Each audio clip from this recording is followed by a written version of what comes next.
Our next speaker will be Tracy Ellis, who is the Vice President of Customer Success at FarmSense through the UC Riverside spinoff FarmSense. Today she's going to discuss FarmSense technology called the FlightSensor, which will use real-time automated insect monitoring to enhance pest detection and management in citrus nurseries.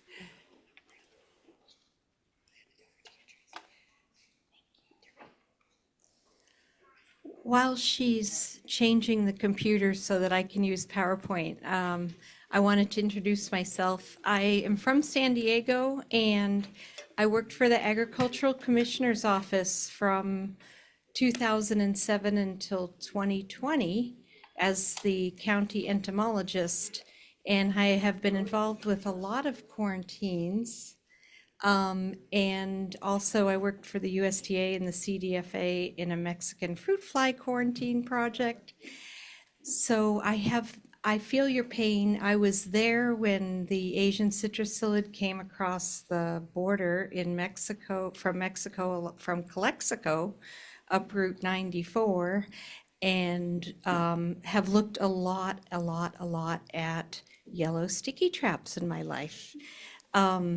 And so today I'm going to talk about, I went back to private industry. I've worked for Dow AgriSciences and Mycogen and Agrigenetics and Agrigene and a few other industry people. But I want to talk to you today about sort of the state of monitoring and what might be helpful in the future for monitoring citrus pests.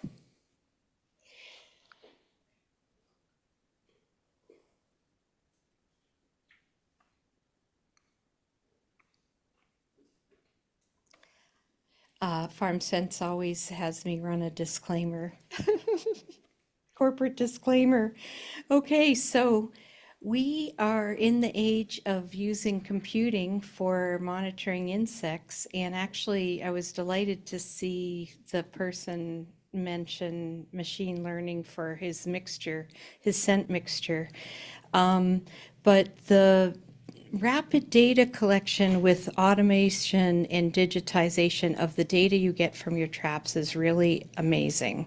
And this real-time information that you get, instead of sticky traps going out every couple of weeks or even monthly, it's possible now to get information quickly. And eventually that will lead to having all sorts of monitors in agricultural systems that can be integrated in big machine learning so that you can sort out key parts of your growing system that's impacting pest populations. And eventually, hopefully, we'll be able to predict more about how to prevent insect explosions. And I wanted to just introduce that FarmSense is a startup spin-off from a technology developed at UC Riverside. And Leslie Hickel is our CEO. She's done many startups. We have Cliff Kitayama, who's a field entomologist who's had his own PCA consulting firm. And the two inventors, or the main inventor of the technology that I'm going to be discussing from FarmSense is Eamon Keogh, and then Shalindra Singh helped bring it to fruition.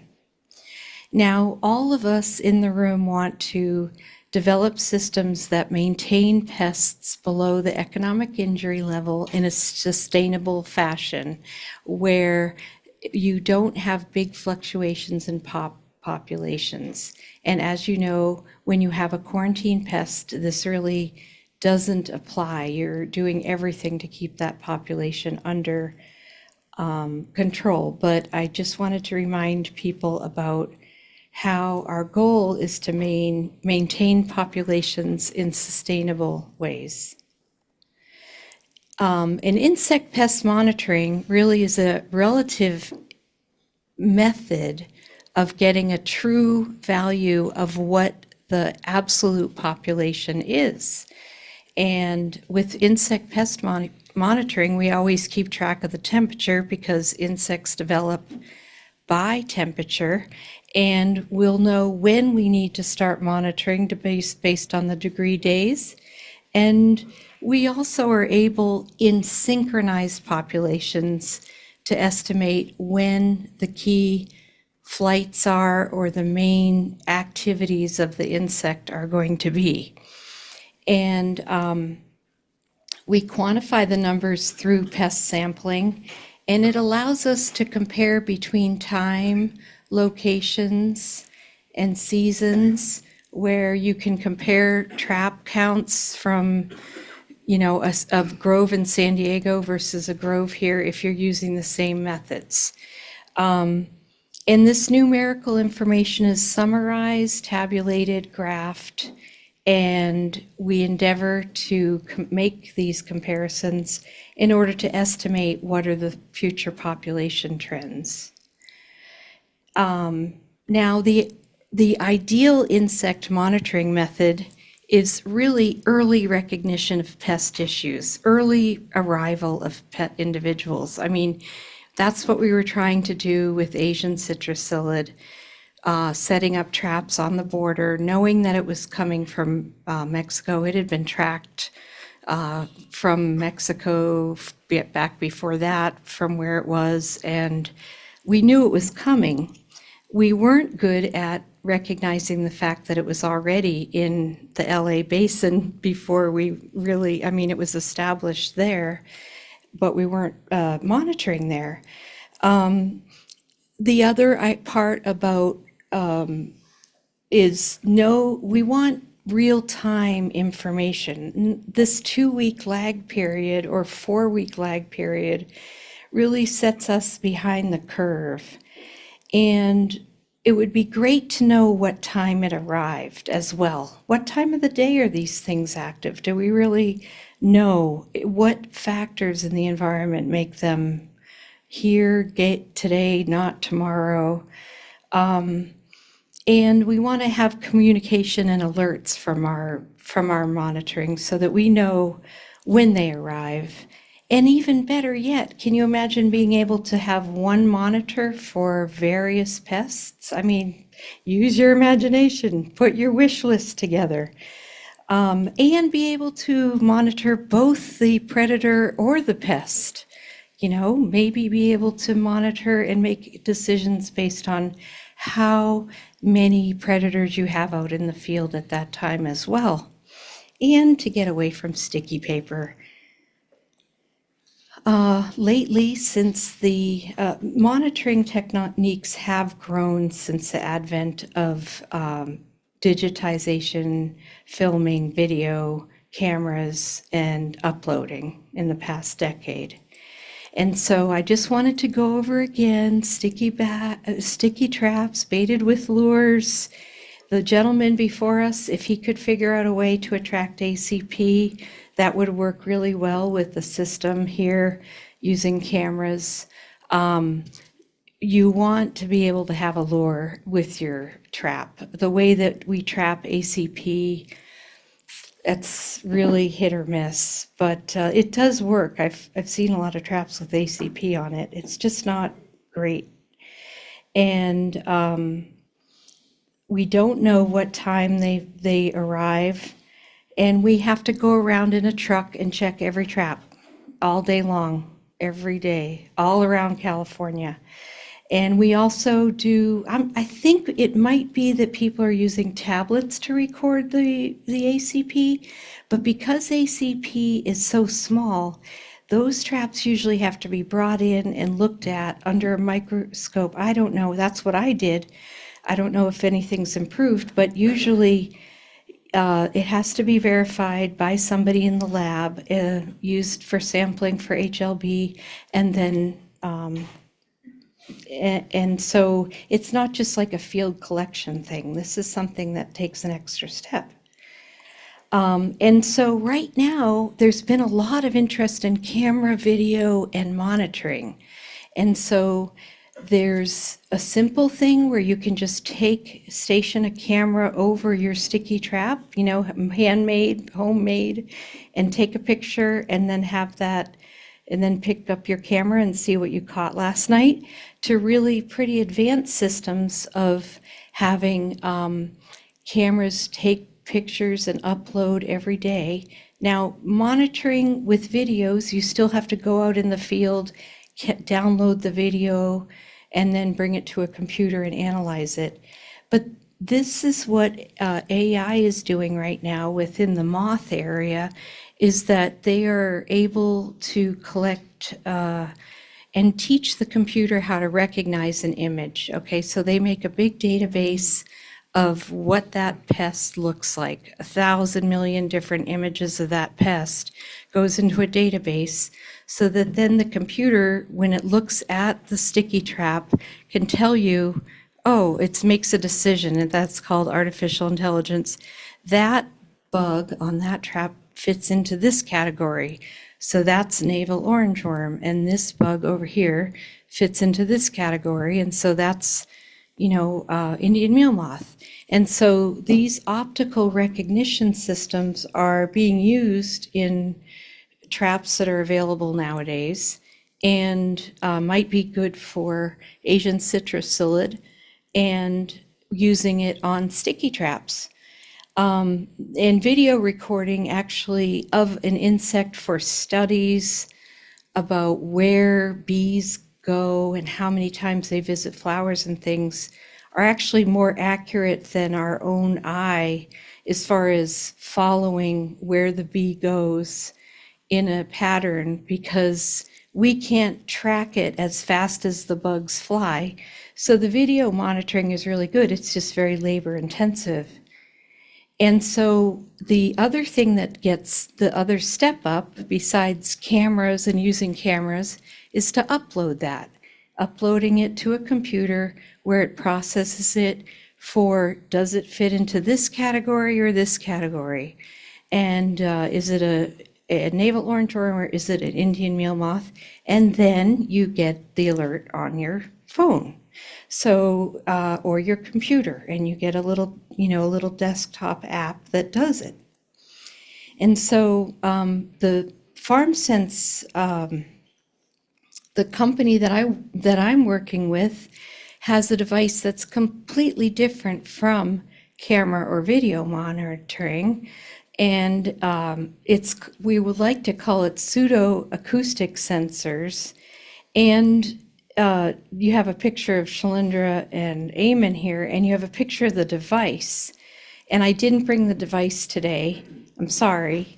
But it's been ruggedized now. It's been tested in California for about 4 to 5 years. And it does use machine learning, just like the camera artificial intelligence uses machine learning, in that it collects a signature based on the insect flying through light that's individualized for each insect. And it stores that signature into a database until we collect tens of thousands of those signatures for each insect. And then the computer can sort out what flies through the light based on the signature that it's stored. It also collects temperature, humidity, ambient light, time of arrival. And so it's been able to detect, once we've loaded the database with information on what the insect signature looks like, it can even differentiate species and sex. So with mosquitoes, we have a project developing it for mosquitoes, because it can differentiate male from female. Now, the way it works is that it's really simple and elegant. The insect has to fly through it. So I'm not here to tell you that we have a new detection device for Asian citrus psyllid, okay? I'm just talking about what might happen in the future. And the insect actually has to fly through it. Asian citrus psyllids kind of hop. They're kind of like mini grasshoppers in a way. I mean, they fly, but they have really big back legs, and then they fly for a while, and then they land. And It's not that this physical sensor can't work for ACP. The trick is to get ACP to fly through the light. So we could develop a research project where we figure out how to make ACP move through this light curtain. And once the insect disrupts the light, the computer records how that light was disrupted. And you get a little signal that's in the upper right here. And each one varies for each insect. So so this is a recording of how a gypsy moths, I don't know. And every time that green light in the lower right-hand corner blinks, it's recording that the moth went through the sensor. And that is then uploaded as a signal. And we're basically, every single one of these systems that I'm talking about, whether it's camera or video or the pseudoacoustic, they get a lot more information than is actually useful for the signal. So every type of technology that's out there recording things has to have a decision tree to remove the garbage or filter out the data that you don't need. And so like a camera is recording a lot more information than it needs. It's recording, like, let's say it's taking a picture of the yellow sticky trap. It's recording all that yellow. It's recording other insects, and it has to toss those out. So there's always a decision tree, and then there's always some kind of machine learning or machine processing of data, just like when you're doing statistics and you have to make a normal curve and you manage to change the data by putting it through a transformation. It's the same thing with data that you collect with one of these systems. Now, I just want to say with our flight sensor, the benefit is that we use a lot less energy and use a lot less data uploading than you would with camera or video. So when the flight sensor collects data on a bug and uploads it every 15 minutes, it's like a text message. And whereas if you're working with a system that's a camera-based trap, it's going to be taking up a lot more data, sending more like an email with a photograph than a little text message. And those costs add up over time. And the other thing is that any field device, besides having to be rugged and reliable and able to withstand all the vagaries of outdoors, has to be low on power consumption, because you don't want to have to go out there and have it plugged in. You want to have it be able to sustain itself for months without having to be recharged or taken in and fixed and all that. And so ours does have a solar recharge battery. So I just want to say, for the flight sensor, the type of data reporting you get gives you status reports on the battery, if it's connecting, all those things. So this is a status report for the customer that gives the sensor what the sensor is being used for, what the insect is, and where it's located. So it has a little GPS locator, and then it has the battery levels, so you know you're running into problems if your battery level's going way down. And this is an example of what data looks like from the flight sensor, where this gentleman here was in Kentucky, and he had about, I think, 9 sensors out, and it gives the reader a stacked bar graph on how many each sensor collected, and this was for Oriental fruit moth. And you can arrange the data whatever you want to, 24 hours, 7 days, a month, and do it daily or monthly or whatever. And then you also have the temperature and humidity reports for each location. Now, the way the data looks for, like if you were a cooperator with us and you wanted to try out a flight sensor, we would encourage you to use your standard, whatever it is, monitoring technique that you normally use to the satisfaction that you feel confident about the flight sensor. And we're researching it in very many different pests. We're doing navel orangeworm right now. But we're open to looking at other pests. And this is an example of Western grapeleaf skeletonizer here in California and Temecula, where it's starting to be a bigger problem for some reason. But what you're looking at here is the user, Carmen, I forget her last name, UC Cooperative Extension,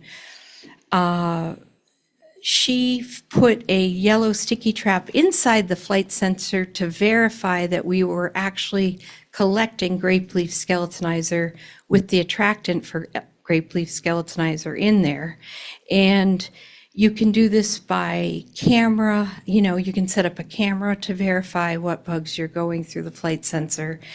And what this graph shows you is a comparison between the Delta trap and the flight sensor.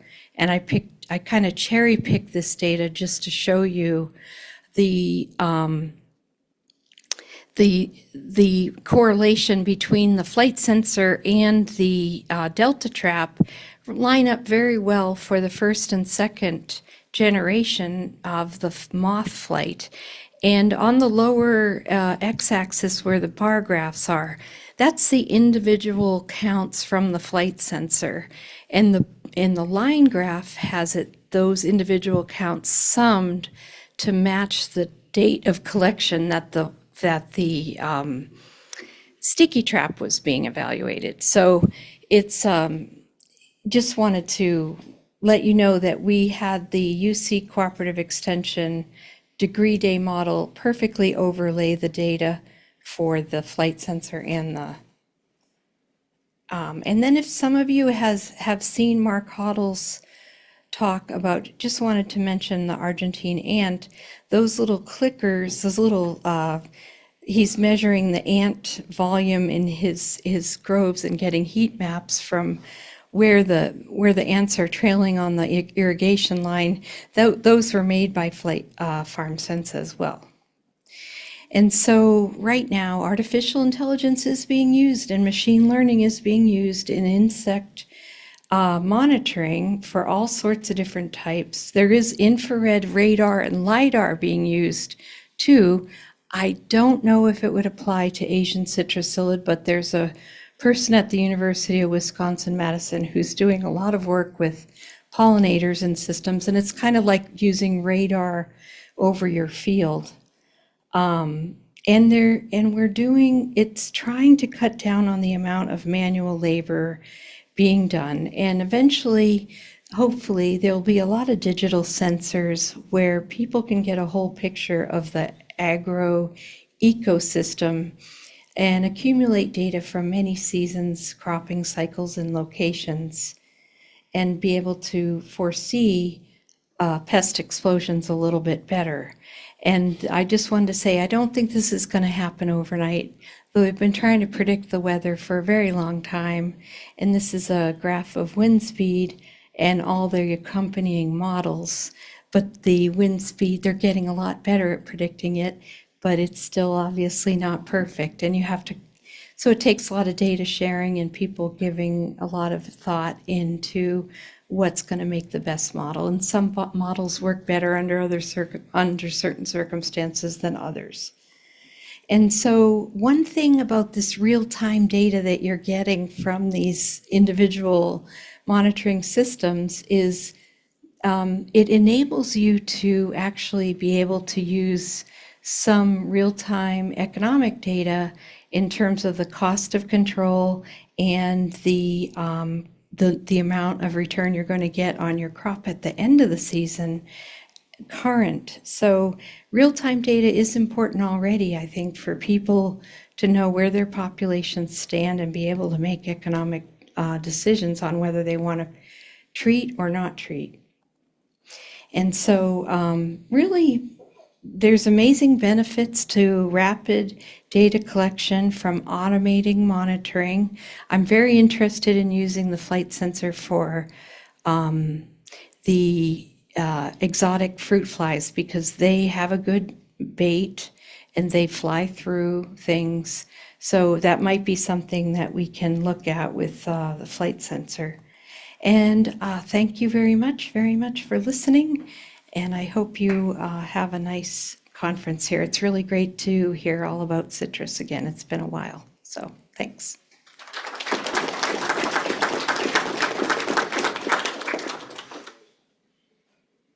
Does anyone have any questions? Or you want to go to break? Well, a very nice talk. Very useful. Where did you get your yellow panel traps to standardize your algorithm? When I worked at the commissioner's office, they were I believe they were from FarmSense. Yeah, they're just regular panel traps. No, okay. No, I'm talking about like the traps, the actual traps with insects. Like where are you collecting from? Like from urban landscape or from citrus blocks? Because the pest is not same everywhere. Yes, and that would be to the how the trapping protocol is something really important for the CDFA and the USDA protocols to figure out, and it depends entirely on funding. And so the issue for example, when we were expecting ACP to come across the border, okay, and the CDFA and the USDA had all those traps along the border because we knew it was in Tecate and other places, they were putting them in, residential yards, but they were not expecting that there was a whole population already established in Los Angeles in residential yards. So it's just equally important to trap in residential because of the fact that California has so many people with backyard citrus that impact the commercial citrus. So it's both. Yeah. Do you know what does that answer? Yeah, it does. Okay. So I just want to give you a heads up. Like we also put a lot of traps in commercial citrus blocks, like Yes. 40,000 every year. So if you need more of those traps, you're most welcome. Oh, yes, to look at the,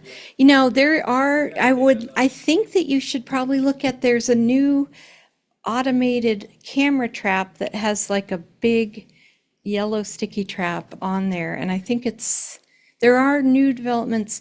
Unfortunately, Asian citrusillid we're not ready to deal with Asian citrusillid with the technology of FarmSense traps. That's going to be a research project. But for camera traps, there's definitely technology out there that can be applied to Asian citrusillid. Yeah. And you can get one of those companies to cooperate with you. Yes. Oh, good presentation, good information. Do you have a flight sensor for a Mexican fruit fly? We would like to use the flight sensor for Mexican fruit fly, and I've been trying to contact the USDA to set up a research program with us, but I haven't had good luck. Huh? All Texas, we need it. Yes, I think it would be a wonderful addition to the program. We had another question, if this is something that could be used in a breach to clear after a breach in a nursery, to use the statistics for having the pest inside the greenhouse. Okay, so, what here? We had the question if we could use this technology to be released after a breach inside the greenhouses. That is something I think would be really good for that technology that's like a radar or sonar thing where you're really, with a greenhouse, you've got a limited space. So maybe that sensor that sort of scans for movement and, can verify that there's nothing moving, could be a really good way to assess, okay, we've done a week of scanning and there isn't anything flying in here, that might be a good verification technique instead of trapping. But I don't know the limits on that either. Yeah, that's a good question.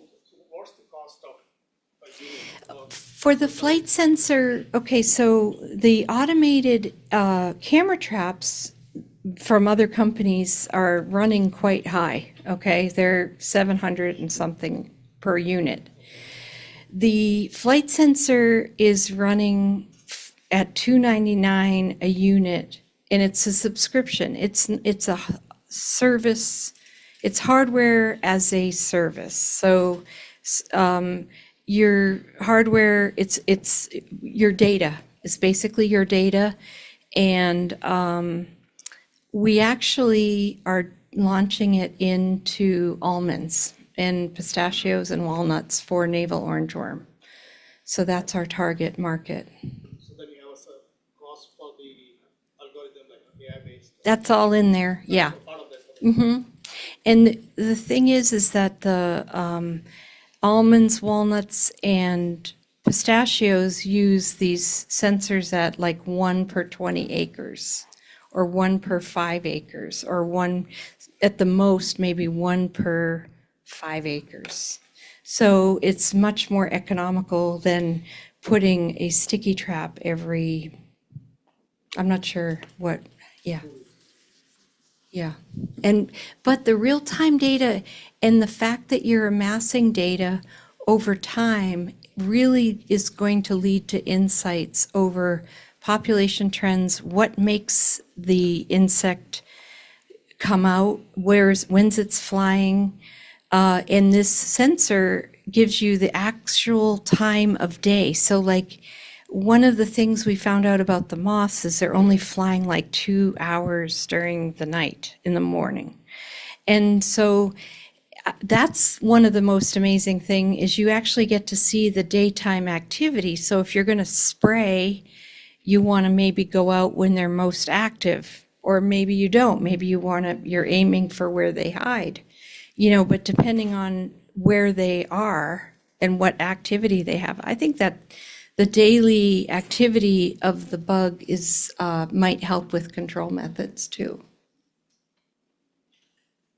Any other questions? Any other questions? Thank you very much, everybody. Thank you. And Tracy? Thank you. Thank you.